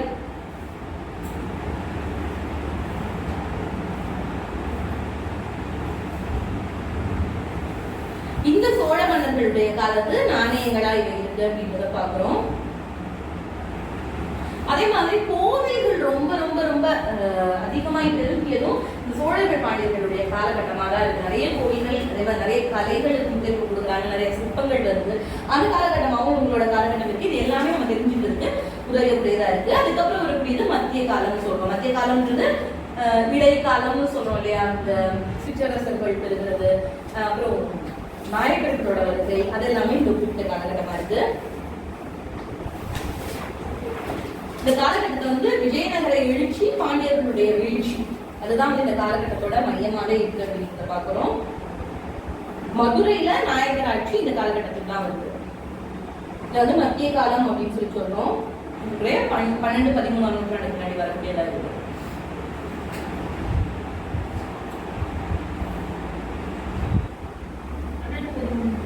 பதிமூணாம் நூற்றாண்டுக்கு அப்புறம் வரக்கூடியது. 13ல இருந்து 17 நூற்றாண்டு வரைக்கும் வரும். 17க்கு அப்புறம் தான் பிரிட்டிஷ் அதற்கு எல்லாம் வரும். இந்த காலகட்டம் அப்படின்றது நமக்கு எல்லாமே கிடைக்குது. செப்பேடுகள் கிடைக்குது, கல்வெட்டுகள் கிடைக்குது, நாணயங்கள் கிடைக்குது. இதை தாண்டி நிறைய குறிப்புகள் கிடைக்குது. ஏன்னா 17ஆம் நூற்றாண்டு அப்படின்னு சொல்லும் பொழுது சமய பரப்புதலுக்காக இந்த கிறிஸ்தவர்கள் வர ஆரம்பிச்சுட்டாங்க. அவங்களோட குறிப்புகள் நிறைய நமக்கு கிடைக்குது. அவங்க வந்து கடிதங்கள், நிறைய கடிதங்கள் எழுதுவாங்க. அருளானந்தர் கல்லூரியில ஒரு ஃபாதர் இருக்காங்க. அந்த ஃபாதரோட ஆய்வே என்ன அப்படின்னு பாத்தீங்கன்னா, இங்க இருந்து அயல்நாடுகள்ல இருந்து இங்க வந்து அந்த ஃபாதர்ஸ், அந்த பாதிரியார்கள் எழுதின கடிதங்கள் இருக்கு இல்லையா, அந்த கடிதங்களை ஆய்வு பண்ணியிருக்காரு. அவ்வளவு கடிதங்கள் வந்து அந்த கடிதங்கள் மூலமா அந்த அவருக்கு ஊர்ல இருக்காங்க, அந்த ஊரை பத்தி அவர் சொல்லுவாரு, ரிப்போர்ட் கொடுக்குற மாதிரி தான். இப்ப என்னெல்லாம் இங்க இருக்கு, என்னெல்லாம் இருக்கு, யாரெல்லாம் இருக்காங்க, அவங்களோட வாழ்க்கை முறை என்னவா இருக்கு, இந்த விஷயங்கள் எல்லாமே இருக்குது. அப்ப அது ஒரு பெரிய வரலாற்று தரவா இருக்கு அப்படின்றத பார்க்கிறோம். அப்படி இவங்களோட நமக்கு இதுக்கு முன்னாடி பார்த்தா அந்த கல்வெட்டோ, செப்பேடோ, இலக்கியங்களோ அதோட சேர்த்து இந்த குறிப்புகள், இப்போ இதுல இருந்து காலகட்டம்லாம் வந்து வரலாற்று நூல்களுடைய காலகட்டம் ஆயிடுது. இதெல்லாம் வந்து வரலாற்று சார்ந்து எழுதுறது அப்படின்றது வர ஆரம்பிக்குது. அப்படியே அந்த பாதிரியார்களோட கடிதங்கள், அவங்களோட அறிக்கைகள், அவங்க வந்து அறிக்கையா குறிப்பெடுத்து வைப்பாங்க. ஒரு பாதிரியார் ஒரு ஊர்ல இருக்காருன்னா அவர் அடுத்தவர் இங்க வர்றாரு அப்படின்னா அதுக்கு முன்னாடி ஊர்ல என்னெல்லாம் நடந்தது ஒவ்வொரு இதையும் அறிக்கை எழுதுவாங்க. ஒவ்வொரு நாளும் அல்லது ஒவ்வொரு மாதமும் அந்த நடந்த முக்கியமான நிகழ்வுகள் எல்லாம் ஒரு அறிக்கையை எழுதி வைப்பாங்க. அடுத்து வரவங்கள்ட்ட அதை ஒப்படைக்கணும். அப்போ அது ஒரு பெரிய வரலாறு திரட்டக்கூடிய ஒரு விஷயமா மாறிடுது. அதே மாதிரி முக்கியமான சில இலக்கியங்கள், கங்காதேவியுடைய மதுராபிஷேகம், கொங்கு தேச ராஜாக்களின் சரித்திரம்,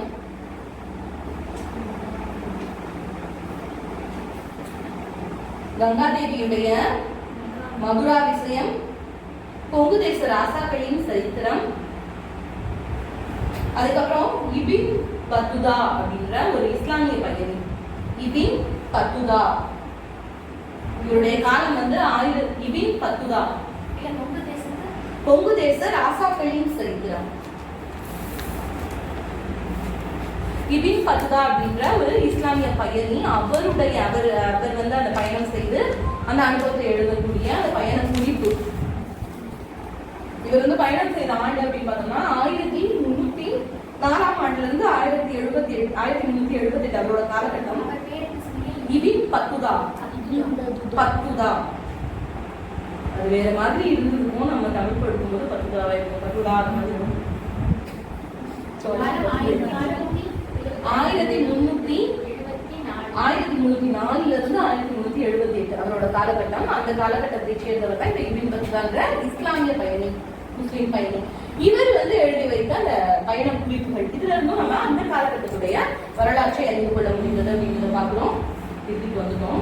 இறுதியில பிற்காலம் வந்துடும்.